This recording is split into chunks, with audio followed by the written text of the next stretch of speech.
Idaho Matters podcast is brought to you by St. Luke's On-Demand Virtual Care, which allows patients to see a provider from their home using a computer or smartphone with on-demand care for common ailments such as a cough, sore throat, or a sinus issue. More information at stlukesonline.org. Public media is under immediate threat. I'm General Manager Tom Michael from Boise State Public Radio. In the coming days, the U.S. Senate is expected to vote on a rescission request from the White House, which wants to claw back funds that were already approved by Congress. This station is one of hundreds across the country that would lose out. You can let your U.S. Senator know directly that you value funding for public radio. Or visit protectmypublicmedia.org.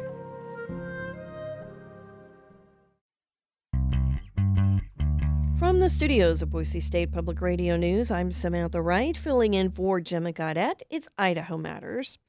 So what happens when your toddler outgrows all those fun plastic toys, like cars, dinosaurs, playsets? That's the question one child asked Boise State University.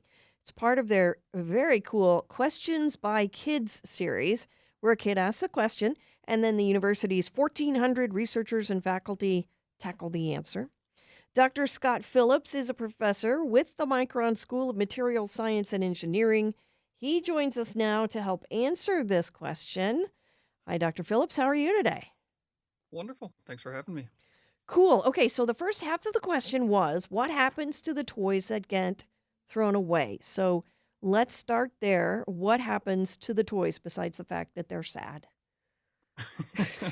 Yeah, they're sad, and unfortunately, the answer is a little sad too. And that if they're thrown away, then they are taken to the landfill.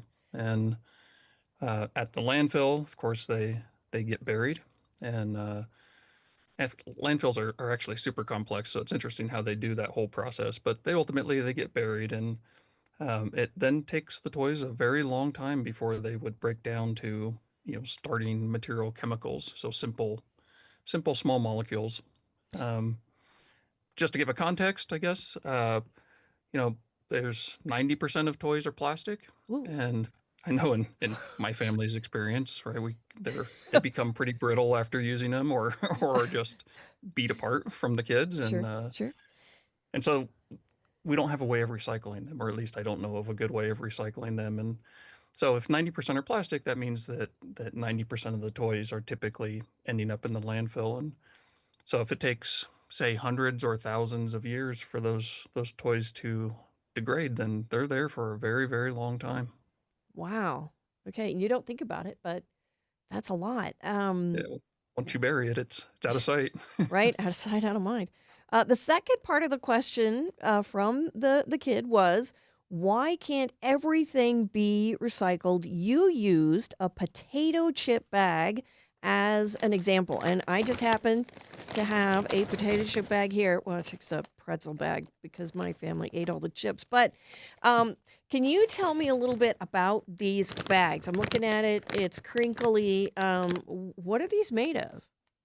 Yeah, so it obviously it depends on the bag, but a lot of bags they may feel like a little bit like metal and a little bit like plastic, and the Yeah. answer is that it's a combination of the two. Hmm. So you can think of your favorite brand where many times you look inside and it's shiny Yeah. like metal, Yeah. and but then on the outside it looks like plastic. And the issue there is that it's aluminum on the inside, and then it's different layers of plastic to make up the outside of the bag, including all of the advertising that's on it. So Wow. the question of why is it hard to recycle is a great question, or why can't we recycle everything? And the answer is that many things that we make using several different types of material.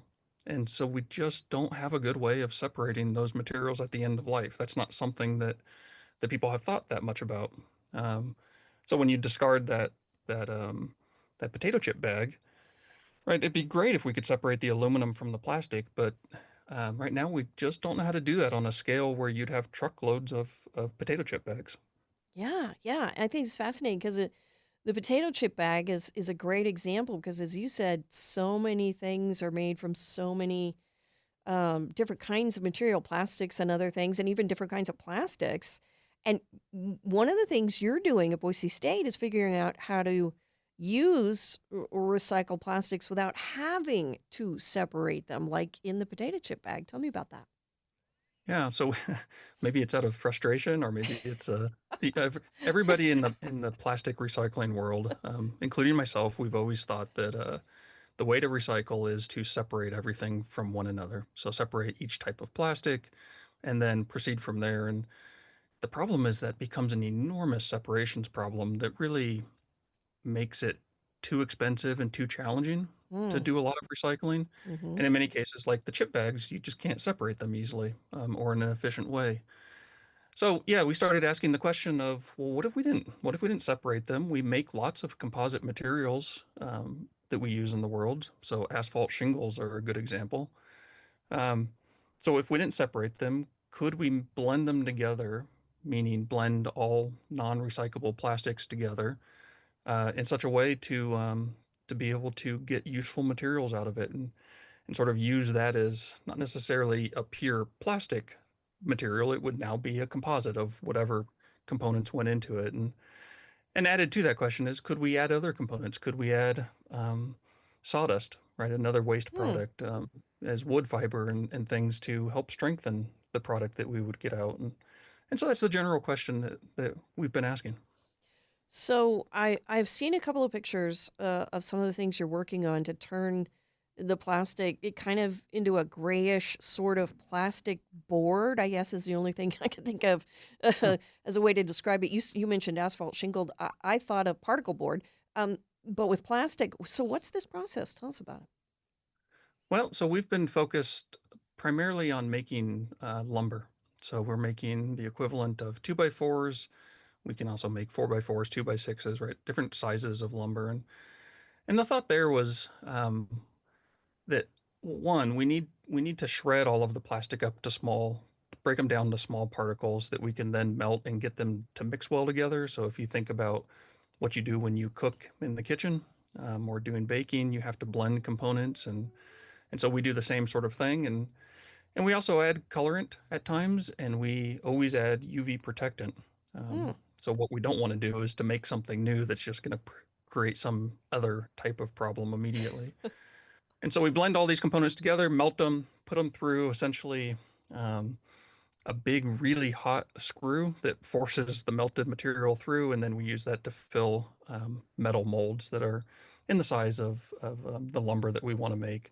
When that cools, we can take the lumber out. And the notion there was, we focused on lumber because not for building homes, but because it's not lumber that's suitable for that, but for making things that could last a really long time, and ideally that could look really beautiful. So you'd want them to last a long time.